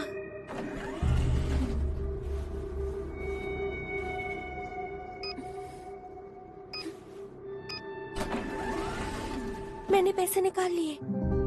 अब तुम इन पैसों को साथ ले जाओगी। पहले तुम नीचे कंट्री ऑफ नाइट के हॉल तक जाओगी, फिर नीचे के फ्लोर तक लिफ्ट लोगी और तब तक चलोगी जब तक वो बॉर्डर फिर से नहीं आ जाता। ये है इंस्पेक्शन रूम, और ये शख्स तुम्हें हमेशा यहाँ खड़ा मिलेगा जो एयरपोर्ट पुलिस का एक मेंबर है जिसे चेकर कहते हैं। ये इंस्पेक्शन रूम पूरी तरह से साउंड प्रूफ है। किसी को कुछ नहीं सुनाई देगा कि अंदर चल क्या रहा है, और जो लोग अंदर हैं उन्हें बाहर का कुछ भी सुनाई नहीं देगा। मुझे इस खिड़की के बाहर कुछ भी दिखाई क्यों नहीं दे रहा है? क्योंकि ये वन वे ग्लास है, तुम दूसरी तरफ से साफ साफ देख सकते हो। अब कांजाकी जो कि स्मगलर है वो यहाँ पर बैठेगी और उसके ठीक सामने बैठेगा इंस्पेक्टर। तो फिर कंट्री ऑफ नाइट के प्लेयर्स इंस्पेक्टर के रोल के लिए किसी को चुनिए। वो मैं बनूंगा। हाँ तो अब स्मगलर और इंस्पेक्टर के अलावा और कोई इस कमरे में नहीं रहेगा। अब इंस्पेक्टर को पता करना होगा कि स्मगलर के पास कॉन्ट्राबैंड है या नहीं। इसके लिए चाहे वो सवाल पूछें या चीजों पर गौर करें, लेकिन हाँ, तुम इस ब्रीफकेस को बिल्कुल भी नहीं छू सकते हो। तुम्हारे पास 10 मिनट हैं ये समझने के लिए कि ये गैर कानूनी सामान ले जा रही है या नहीं, और जब तुम्हारा काम पूरा हो जाए तो इस बटन को दबा देना ताकि साउंड प्रूफिंग हट जाए और तुम फैसला सुना सको। ब्रीफकेस खाली लगे तो पास कहना और पैसे लगे तो डाउट। अगर तुम डाउट कहते हो तो तुम्हें यह भी बताना होगा कि प्लेयर के पास कितने पैसे हो सकते हैं। जैसे अगर लगे कि उसके पास 10 लाख हैं तो कहो डाउट 10 लाख। अगर लगे उसके पास 5 करोड़ है तो कहो डाउट 5 करोड़। लेकिन अगर तुम डाउट डिक्लेयर करो और स्मगलर इनोसेंट है तो फिर इंस्पेक्टर को अपने गलत शक के बदले में मुआवजा देना होगा, यानी कि अपने तीसरे देश के बैंक अकाउंट से स्मगलर के नुकसान को भरना होगा। नुकसान भरना होगा? नुकसान की भरपाई बताई गई रकम के आधे के बराबर होगी। अगर वो डाउट 10 लाख कहते हैं तो उन्हें 5 लाख देना होगा, और डाउट 5 करोड़ पे 2.5 करोड़। इंस्पेक्टर के डाउट या पास कहने के बाद चेकर आएगा और ब्रीफकेस में रखी चीजों को देखेगा। फिर आता है सच्चाई बताने का वक्त। इंस्पेक्टर के पास कहते ही आप पैसों की स्मगलिंग करने में कामयाब हो जाएंगे। अगर आप 10 करोड़ ले जा रहे हैं, मतलब आपको 10 करोड़ मिल गए। और अगर ब्रीफकेस खाली है तो जाहिर है आपको कुछ भी नहीं मिला।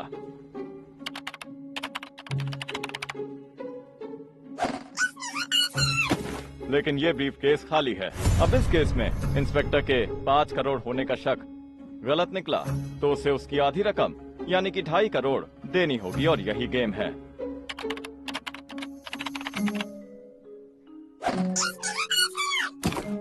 लेकिन अंदर 2 करोड़ हैं। अगर इंस्पेक्टर का शक अंदर रखी हुई रकम से ज्यादा हो तो ऐसे में वो पूरा ब्रीफकेस जब्त कर सकता है।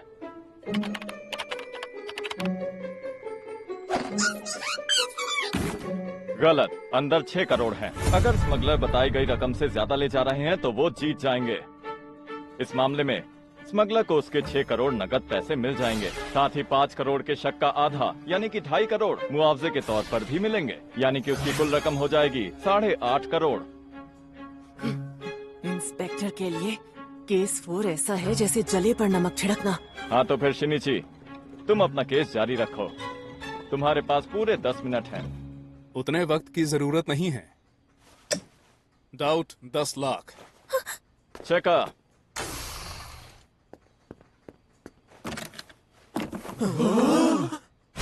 ये तो पूरे 10 लाख है। वाह क्या बात है, लेकिन तुम्हें कैसे पता चला? बहुत ही आसान था। इसने जितनी बार भी ब्रीफकेस को हिलाया मुझे नोटों की आवाज सुनाई दे गई। आवाज सुनकर मैं समझ गया कि अंदर नोटों का एक ही बंडल रखा हुआ है। कमाल की बात है। इस राउंड में इंस्पेक्टर की जीत हुई। ये 10 लाख शिनिची के तीसरे देश के बैंक अकाउंट में जाएंगे, जबकि कांजाकी अपने कंट्री ऑफ नाइट अकाउंट से पैसे गंवा चुकी है। तो चलिए अब इस राउंड के बाद दोनों टीमें अपनी अपनी जगह बदलेंगी, जहां कंट्री ऑफ नाइट पैसों की चोरी करेगी और कंट्री ऑफ डे इंस्पेक्टर बनेगी। दोनों टीम की बारी मिलाकर एक पूरा राउंड बनता है। इस तरह हम पूरे 50 राउंड खेलेंगे।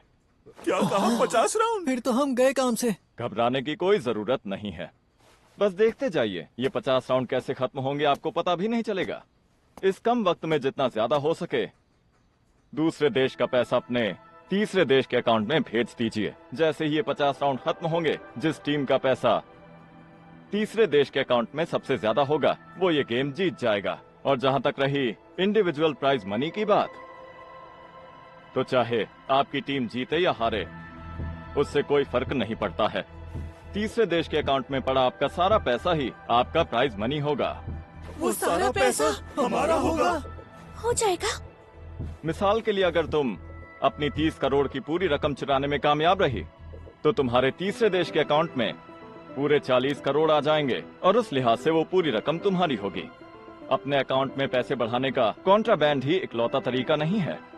अगर तुम इंस्पेक्टर से अपने नुकसान की भरपाई करवा सकती हो तो वो पैसा भी तुम्हारा ही होगा। क्या बात है, मेरे अकाउंट में 20 करोड़ और अगर एक इंस्पेक्टर के तौर पर तुम सामने वाली टीम को चोरी करने से रोकती हो तो उनका चुराया हुआ पैसा भी तुम्हारा। अरे वाह, मैंने 10 करोड़ की कॉन्ट्राबैंड कैश 5 बार पकड़ ली, यानी कि 50 करोड़ और। अगर तुम 50 राउंड पूरा होने के बाद अपने सारे पैसे चोरी नहीं कर पाती हो तो जिस देश में वो पैसे रह गए हैं उन्हें जब्त कर लिया जाएगा। मिसाल के लिए अगर कंट्री ऑफ नाइट के मेंबर्स कंट्री ऑफ डे में कुल 40 करोड़ छोड़ आते हैं तो वो 40 करोड़ की रकम कंट्री ऑफ डे के हर एक प्लेयर के बीच बराबर बांट दी जाएगी। लेकिन ये इनाम पहले 2 खेले गए गेम्स के मुकाबले कहीं बेहतर है। ये सुनहरा मौका आपको पूरे 100 करोड़ कमा कर दे सकता है। हाँ, लेकिन जो 40 करोड़ हमने आपको उधार दिए थे उसे आपको गेम के खत्म होते ही लौटाना होगा।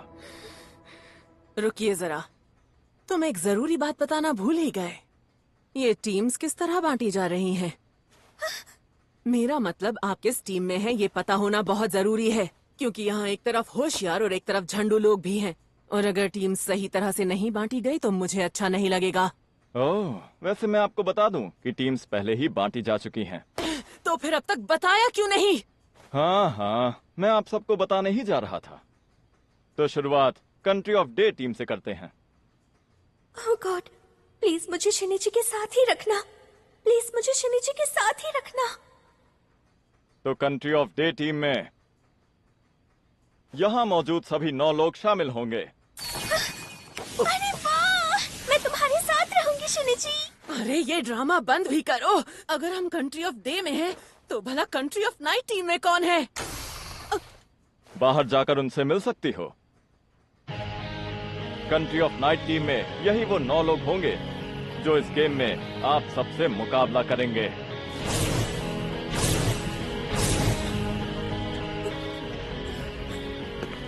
तैयार हो जाइए।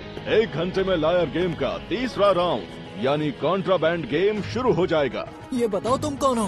पहले मैं जो कह रहा हूँ वो सुनो। मैं इस गेम में लेरोनीरा के साथ डीलर के तौर पे काम करूंगा और मेरा नाम है नियरको। मेरी आप सभी से गुजारिश है कि सब मिलकर काम करें और एक बड़ी जीत हासिल करें। तो चलिए अब हम सब ठीक 1 घंटे बाद मिलेंगे। कंट्री ऑफ नाइट टीम के लोग मुझे तो बहुत ज्यादा ही मजबूत लग रहे हैं। मुझे नहीं लगा था हम ऐसे लोगों के साथ भी मुकाबला करेंगे। अरे यार, जब मैंने पहली बार नाव की वो पक्की जीत वाली पिच सुनी, तब मुझे सच में लगा था कि हम ये गेम बिना किसी परेशानी के जीत जाएंगे। ये बताओ, ये कंट्री ऑफ डे के प्लेयर्स हैं कैसे? जितना दिखते हैं उससे कहीं ज्यादा काबिल हैं। इस टीम में है फुकुनागा, जो दिमाग से शातिर और शरीर से मजबूत है। सबसे बड़ी बात, वो बेरहम है। ओह, बेरहम। मजा आएगा। लेकिन एक और शख्स है जो दिमागी तौर पर फुकुनागा से भी बढ़कर है, और वो है ये शिनिची। लेकिन अगर किसी ने मेरा ध्यान इन दोनों से ज्यादा खींचा है तो वो है एक लड़की जिसका नाम है नाओ कानजाकी।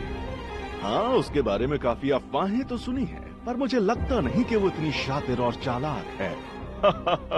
वो तो मुझे बहुत ही मासूम और बेहद ईमानदार लगी।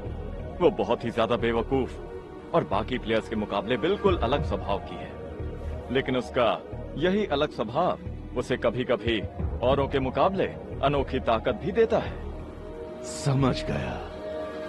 फिर भी तुम्हारी टीम को हराना बेहद मुश्किल है, क्योंकि उसमें योकोया जैसा मजबूत प्लेयर जो है। योकोया? वो एक ऐसा शख्स है जिससे डरना बहुत जरूरी है। लेकिन कुछ प्लेयर्स का बड़ा नुकसान हो सकता है। तुमने सही कहा। फिर भी मैं तो यही सलाह दूंगा कि हमें अपना स्मगलर चुन लेना चाहिए। तो मैं चुनना चाहूंगा सोनोदा को। हैं, ये क्या बात हुई? अगर यही बात है तो मैं ईडा को चुनता हूँ। क्या? अरे नहीं, रुको, लेकिन मैं तो आखिर में जाना चाहता था। हम तो बहुत ही बुरी तरह फंस चुके हैं। प्लीज मुझे माफ करना, मुझे इस बेहद जरूरी मीटिंग के दौरान बाहर जाना पड़ा। ये बताओ, तुम गई कहाँ थी? मैं वॉशरूम गई थी। तुम में बिल्कुल भी शर्म नहीं है ना? जानती हो ना, एक आदमी से बात कर रही हो। खैर छोड़ो, ये बताओ कि अब तक की डिस्कशन कैसी रही? इसी बात को लेकर झगड़ा कर रहे हैं कि पहला स्मगलर कौन होगा। ओह अच्छा, तो फिर ये बात है। अगर ऐसा है तो फिर पहले मैं ही बन जाती हूँ। क्या तुम डरती नहीं? अरे नहीं, मैं बिल्कुल ठीक हूँ। मैंने इस गेम के लिए एक श्योर शॉट प्लान बना लिया है। तो बताओ वो क्या है? देखो, स्मगलर को हारने से हर हाल में बचाने का एक रास्ता है कि स्मगलिंग से जुड़े पैसे को हाथ न लगाएं। तुम लोग जरा खुद सोच कर देखो। स्मगलर इंस्पेक्शन रूम में खाली ब्रीफकेस के साथ अंदर जाएगा।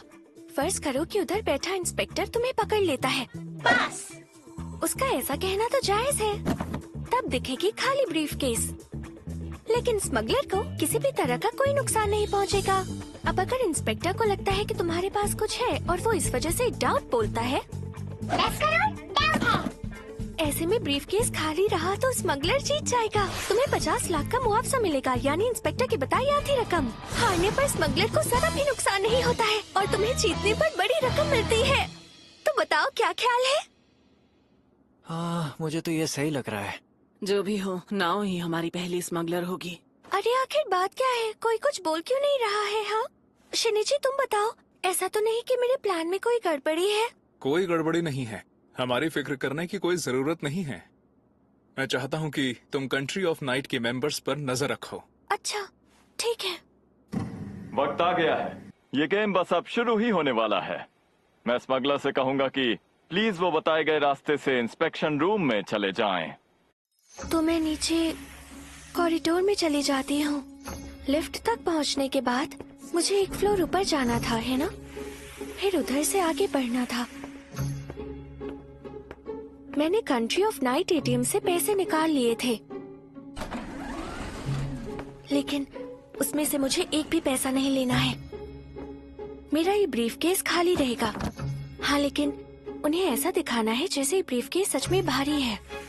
मैं उस खाली ब्रीफकेस को एक फ्लोर नीचे ले जाऊंगी, उसके बाद इंस्पेक्शन रूम जाऊंगी।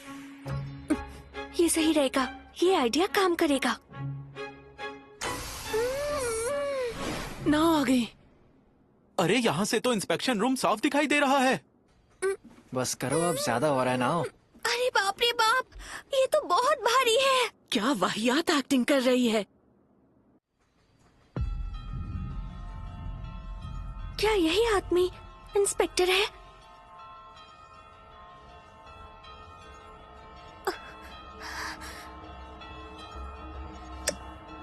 पास। कंट्री ऑफ नाइट के इंस्पेक्टर ने पास बोल दिया है। अब इस ब्रीफकेस का सारा सामान नाव के थर्ड कंट्री अकाउंट में चला जाएगा। लेकिन पहले देखते हैं कि इसमें आखिर है क्या।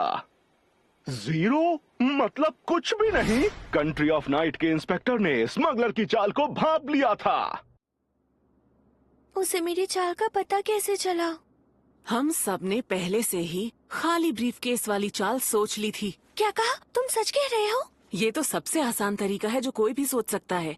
मतलब कंट्री ऑफ नाइट के प्लेयर्स ने भी इसके बारे में पहले ही सोच लिया होगा ना, और इसीलिए उसने तुम्हें जाने दिया। तुम्हारे वाहियात एक्टिंग का इससे कोई लेना देना नहीं। क्या मेरा काम वाकई खराब था? वो सब छोड़ो, मेरे हिसाब से वो वही तरीका इस्तेमाल करेंगे। वैसे भी इसमें सिर्फ फायदा ही फायदा है, कोई जोखिम नहीं है। हाँ, लेकिन ये चाल हमेशा कामयाब नहीं हो सकती है। सही कहा। देखो, हमारे पास सिर्फ 50 राउंड्स हैं। कंट्री ऑफ नाइट के 9 मेंबर्स के 270 करोड़ की रकम हमारे बैंक में जमा है ना? तो देखा जाए तो उन्हें ये सब वापस पाने के लिए 27 राउंड लगने वाले हैं। अगर ऐसा है तो उन्हें पैसों की तस्करी जल्द से जल्द शुरू करनी पड़ेगी। चलो, पहले 5 राउंड में हम उन्हें परखते हैं। मुझे लगता है वो अपनी चाल छठे राउंड में चलेंगे। हैं? तो फिर अगला इंस्पेक्टर मैं बन जाता हूँ। नहीं, बिल्कुल नहीं, मैं बनूंगा। उसके बाद मैं जाऊंगा और उसके बाद मैं। कितने लालची हैं ये। और अब कंट्री ऑफ नाइट के लोग पैसों की स्मगलिंग करेंगे। मैं कंट्री ऑफ डे के इंस्पेक्टर से कहूंगा कि वो इंस्पेक्शन रूम में इंतजार करें। जैसा सोचा था, शुरुआत बिल्कुल वैसी ही हुई। हाँ, बिल्कुल।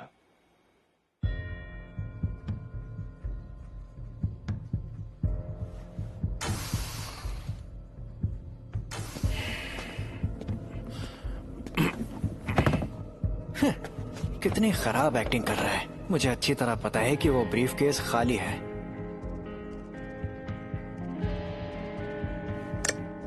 पास। कंट्री ऑफ डे के इंस्पेक्टर ने पास कह दिया है। और अब ब्रीफकेस में रखा हुआ पैसा सीधे कंट्री ऑफ नाइट के थर्ड कंट्री अकाउंट में चला जाएगा। अब देखना, अंदर कुछ भी नहीं होगा। क्या बात है, इसे पूरे 10 करोड़ मिले हैं। क्या कहा? कमाल हो गया। कंट्री ऑफ नाइट की टीम 10 करोड़ की स्मगलिंग करने में कामयाब रही। क्या बात है, उन्होंने शुरुआत में ही 10 करोड़ निकाल लिए। कहीं ये योकोया की चाल तो नहीं है? मैंने तुमसे पहले ही कहा था, योकोया सच में ऐसा शख्स है जिससे सबको डरना चाहिए। माफ करना, पर मुझे बिल्कुल भी उम्मीद नहीं थी कि वो इतनी जल्दी 10 करोड़ की चाल चलने वाले हैं। बेवकूफ, इतनी बड़ी रकम तूने अपने हाथ से जाने कैसे दी? तुझे उसमें कुछ गड़बड़ नजर नहीं आई थी क्या? अरे रुक जाओ, याद नहीं? तुमने ही तो कहा था कि वो पहले कुछ राउंड्स में नो रिस्क टैक्टिक्स अपनाने वाले हैं। चुप बे। लड़ो मत। इसका मतलब सिर्फ ये हो सकता है कि शुरुआत बराबरी से नहीं हो रही है। अगली बारी अहम है। ऐसे में हमें एटीएम से सारे पैसे निकालने के बारे में सोच विचार जरूर करना चाहिए। तो बताओ फिर अगली बारी किसकी है? Rock paper seizures.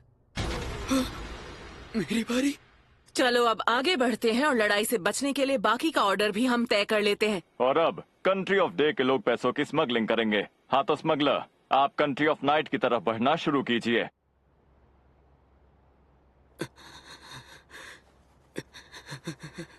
क्या लगता है तुम्हें, कितने पैसे निकालने वाला है वो? हम लोग 10 करोड़ पीछे हैं। मुझे उम्मीद है कि वो पूरी कोशिश करेगा और खुद भी उतना ही लेगा।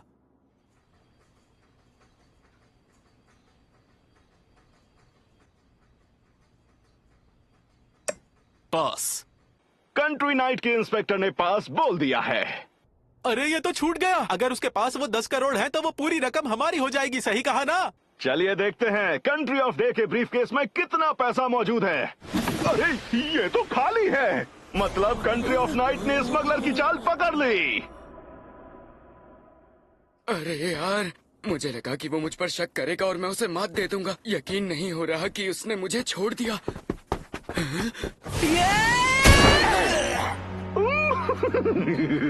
बड़े अफसोस की बात है, ये लोग तो अभी एक दूसरे पर टूट पड़े हैं।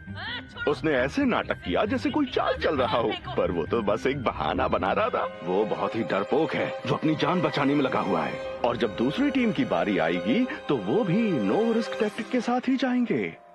दरअसल होता यह है कि इंसान पैदाइशी डरपोक होता है जो अपने लालच और मतलबीपन पर काबू नहीं रख पाता, और यही चीजें इस कॉन्ट्राबैंड गेम को मजेदार बनाती हैं। दरअसल ये डरपोक लोगों का खेल ही तो है।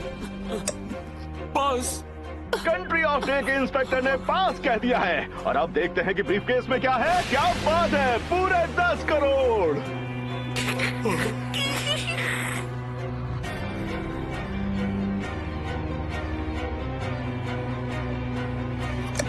पास है। इंस्पेक्टर ने फिर से पास कहा। देखते हैं कंट्री ऑफ डे क्या लेकर जाएंगे। ओह, ये भी खाली है। तेरी की उन्होंने 20 करोड़ ले लिए। अगर हम इस बार नहीं जीते तो हम गेम में वापसी ही नहीं कर पाएंगे। अगले इंस्पेक्टर तुम बनोगे सातो, और बेहतर होगा इस राउंड में उन पर शक करो तुम। लेकिन एक सेकंड जरा मेरी बात तो सुनो। वो पहले से ही 20 करोड़ की पक्की रकम जीत कर बैठे हैं। हो सकता है शायद वो कुछ देर तक सेफ गेम खेलना चाहे। तुम डर रहे हो ना? बेफिक्र रहो, अब अगला इंस्पेक्टर मैं बन जाऊंगा।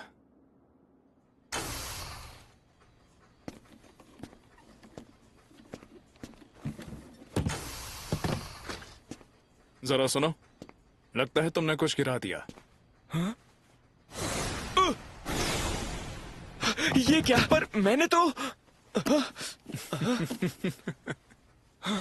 ड्रामा तब तक चलता है जब तक लोगों को पता हो कि आखिर कहना क्या है, लेकिन जैसे ही चीजें हाथ से निकल जाती हैं सच सबके सामने आ जाता है। सॉरी, मैंने मजाक किया। असल में ये पैसे मेरे हैं। तुम्हारे चेहरे पर ये घबराहट साफ बता रही है कि ब्रीफकेस खाली नहीं है। 10 करोड़ का तो डाउट है। कंट्री ऑफ डे के इंस्पेक्टर को 10 करोड़ होने का शक है, और जो रकम उस ब्रीफकेस के अंदर है वो है 10 करोड़। क्या बात है, कंट्री ऑफ डे की टीम ने अपने 10 करोड़ वापस ले लिए। फिर भी तुमने बहुत ही जोखिम भरा कदम उठाया वहाँ। अगर ब्रीफकेस खाली होता तो तुम 5 करोड़ गंवा बैठते ऐसे ही। फिर तो वो दुनिया का सबसे बुरा नतीजा होता। बात यह है कि मेरे लिए ये बहुत जरूरी था कि मैं डाउट 10 करोड़ वाला कॉल ही लूं। लेकिन किस लिए? ये बताओ, कंट्री ऑफ नाइट की टीम हर बार 10 करोड़ की तस्करी आखिर कैसे कर लेती है? क्योंकि कंट्री ऑफ डे की टीम रिस्क लेने से डरती है।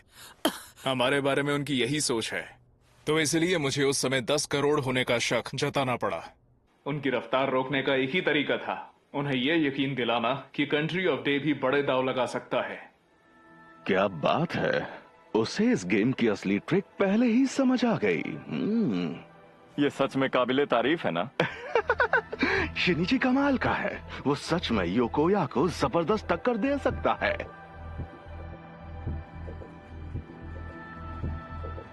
$50 लाख शायद नहीं हो सकता। उन्होंने हम पर पहली बार शक किया है। शिनिची ने जो चाहा वही हुआ। उन्हें ऐसा लगता है कि हम उन्हें चैलेंज करेंगे। अब देखते हैं कि कंट्री ऑफ डे की ब्रीफकेस में क्या है। कुछ भी नहीं, मतलब कि शक झूठा निकला, और कंट्री ऑफ डे के साथों को मिलेंगे 2.5 करोड़। क्या बात है, तुमने कमाल कर दिया, कमाल कर दिया। बकवास, वो इतना डर गया कि पैसे लाने की हिम्मत ही नहीं हुई। शिनीची ने वहाँ जाकर हमारे लिए बड़ा दांव खेला था। अगर तुम हिम्मत नहीं जुटा पाए तो हम फिर वहीं पहुँच जाएंगे जहाँ से शुरू किया था। वैसे मेरे दिमाग में एक आइडिया आया। अब एक ग्रुप के तौर पर ये डिस्कस करते हैं कि एक स्मगलर को कितना पैसा मिलेगा, लेकिन हम जो भी फैसला लेंगे स्मगलर को उसके साथ जाना पड़ेगा। इस तरह हमारी टीम की स्ट्रैटेजी को अहमियत मिलेगी। अब जो भी उसके खिलाफ जाएगा, पेनल्टी के तौर पर उन्हें ऑर्डर में 2 बार पीछे धकेल दिया जाएगा। कॉन्ट्राबैंड गेम में कुल 50 राउंड है, और अगर हम 9 लोगों को बराबर मौका मिले तो हम सिर्फ 6 बार ही तस्करी कर सकते हैं। 2 बार पीछे धकेला जाना एक बड़ा नुकसान साबित होगा। मेरे ख्याल से इस तरह का रूल हम सबको आखिर में ईमानदारी से खेलने पर मजबूर कर ही देगा।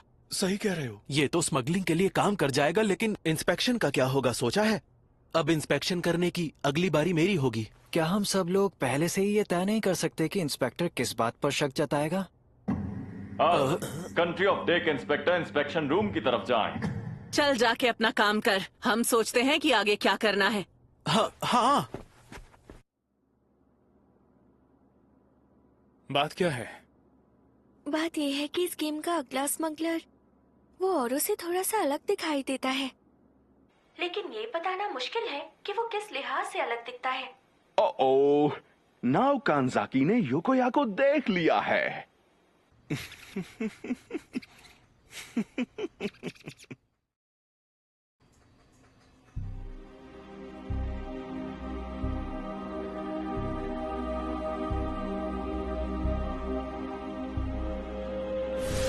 ये कुछ ज्यादा ही वक्त ले रहा है। 10 मिनट पूरे होने वाले हैं। लेकिन वो अंदर कर क्या रहा है? ठीक है, पास। इंस्पेक्टर ने पास कह दिया और अब देखेंगे ब्रीफ केस के अंदर क्या है। पूरे 10 करोड़। कंट्री ऑफ नाइट की टीम ने 10 करोड़ और चुरा लिए। आखिर तुम सोच क्या रहे थे? मैं वहाँ पर पूरे वक्त उसे परखता ही रहा था और मुझे लगा कि ब्रीफकेस खाली है तो मैंने उसे छोड़ दिया। मेरा अंदाजा गलत हो गया और कुछ नहीं हुआ। तुम फिर से वही सेफ गेम खेल कर आए हो। देखो, बस भी करो फुकुनागा। ये बताओ कि कुजावा, इंस्पेक्शन रूम में तुम्हारे बीच क्या बातें हुई? वो मैंने ढेर सारे सवाल पूछे और उसे वहाँ फंसाने की कोशिश की। अच्छा, क्या तुम्हें उस दौरान कभी ये लगा कि वो औरों जैसा नहीं है? औरों जैसा नहीं है? देखो, मैंने हर मुमकिन चीज कोशिश की और फिर भी मैं उसे पकड़ नहीं पाया हूँ। लगता है कि वो स्ट्रॉन्ग प्लेयर है। तुम उसकी तारीफ इसलिए कर रहे हो ताकि तुम कितने डरपोक हो ये छुपा सको। अगर ऐसी बात है तो तुम खुद कुछ करके दिखाओ। स्मगलर बनने की बारी अब तुम्हारी है, समझ गए? हाँ, देख मैं क्या करता हूँ। पूरे 5 करोड़ 1 लाख की चोरी करूँगा। अब ये कौन सा हिसाब हुआ? अब तक हुए गेम्स के बारे में सोच कर देख। इंस्पेक्टर से जो कॉल्स मिले हैं। ओके, पास। हाँ, पास। पास। बस पास है। 5 लोग छूटे हैं। 10 करोड़ का तो डाउट है। 50 लाख शायद नहीं हो सकता। और हमारे पास 10 करोड़ और 5 करोड़ के डाउट्स रहे हैं। अगर मान लिया जाए कि वो सिर्फ उसी तरह के कॉल्स करेंगे और मैं 5 करोड़ 1 लाख लेकर जाऊं, तो जब तक वो 10 करोड़ होने का शक नहीं जताते मैं जीत जाऊंगा। मैं समझ गया। काफी अच्छा आइडिया है। ये बताओ शिनिची, तुम्हें क्या लगता है? अगर तुम सब यही चाहते हो तो कर लो। कंट्री ऑफ डे के स्मगलर, आप इंस्पेक्शन रूम की तरफ बढ़िए। पूरी कोशिश करना फुकुनागा। देखते रहो मेरा कमाल। अरे, उनका अगला इंस्पेक्टर ये तो पहले भी आ चुका है। दोबारा कैसे बन गया? आखिर इसे हुआ क्या है? इसके हाथ में ये चूहा क्यों है? अजीब आदमी है। सुनो, तुम्हारा नाम क्या है? मैं बता दूं, मेरा नाम योकोया नोरिहिको है। तुमसे मिलकर खुशी हुई फुकुनागा। हाँ? तुम्हें मेरा नाम कैसे पता? वो इसलिए क्योंकि मैं पेशे से एक साइकिक हूँ। हाँ? ये किस तरह का गेम खेल रहा है? मैं हर तरह की चीज कर सकता हूँ, पर मेरी सबसे बड़ी खासियत है भविष्य देखना।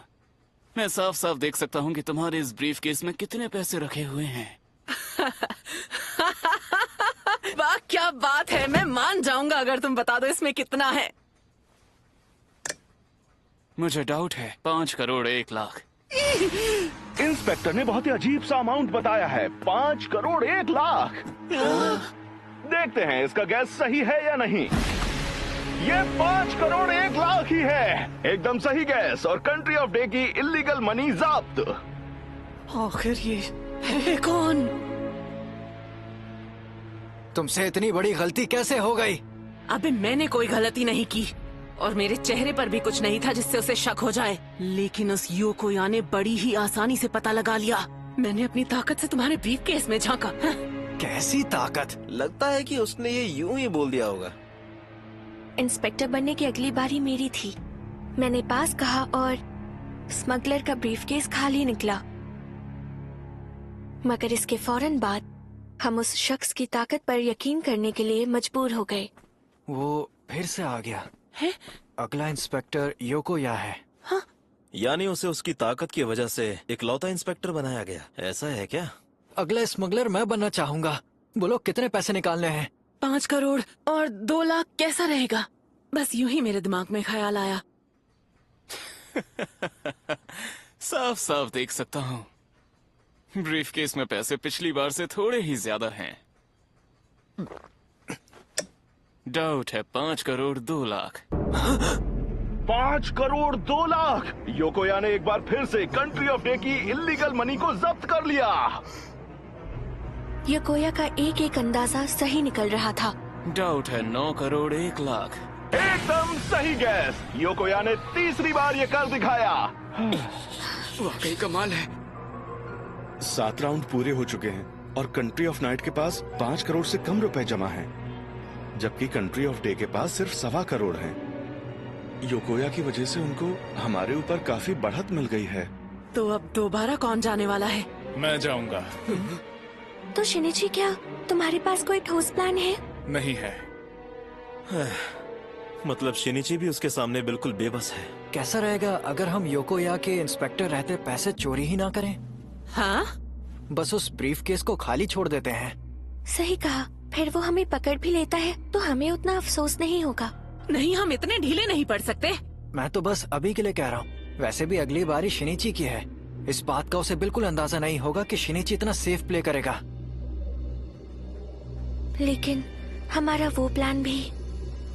पिछली बार 10 करोड़ की रकम रोकने वाले तुम ही थे, सही कहा ना मैंने? बस पलक झपकते ही हमारे जीत के सारे रास्ते बंद कर दिए गए। हमें तो यही लगा था, लेकिन एक अनजान शख्स की बदौलत हमारे दिल में एक नई उम्मीद जागी। हे, अगर मैं अगला इंस्पेक्टर बन जाऊं तो कोई दिक्कत तो नहीं है ना? कोई दिक्कत नहीं है, लेकिन कैसे? ऐसा लगता है मैंने कोई कमाल की चीज समझ ली है शायद। Doubt 10 crore. Oh, country of day के इंस्पेक्टर ने 10 करोड़ होने का गैस किया है। देखते हैं क्या होता है। बेवकूफ कहेगा। अरे तुम उसे बेवकूफ क्यों कह रहे हो? वो हमसे लगभग 40 करोड़ आगे हैं, तो ऐसे में वो एक भी पैसा चोरी नहीं करने वाले। वाह, पूरे 10 करोड़। किकुसावा को 10 करोड़ मिल गए। अरे वाह, क्या बात है! उसने कंट्री ऑफ नाइट के सारे छुपाए हुए पैसों को पकड़ लिया। अरे वाह, बहुत बढ़िया। वो तुम्हारा 10 करोड़ का शक शानदार था। कमाल कर दिया। चलो अब अपनी रकम की तस्करी करने की कोशिश छोड़ते हैं और इंस्पेक्टर की बारी आने पर उनकी रकम को पकड़ते हैं। ये तो अच्छा आइडिया है। सिर्फ चोरी ही पैसों को जोड़ने का इकलौता तरीका नहीं है। हम वो कंट्री ऑफ नाइट के कॉन्ट्राबैंड को जब्त करके भी पा सकते हैं। लेकिन ये सिर्फ तभी मुमकिन है जब उनके ब्रीफ केसेस के अंदर क्या चीज रखी है हम उसका अंदाजा लगा सकेंगे। वैसे मैंने कुछ और भी पता लगा लिया है, और वो है कंट्री ऑफ नाइट की अवैध रकम को पकड़ने का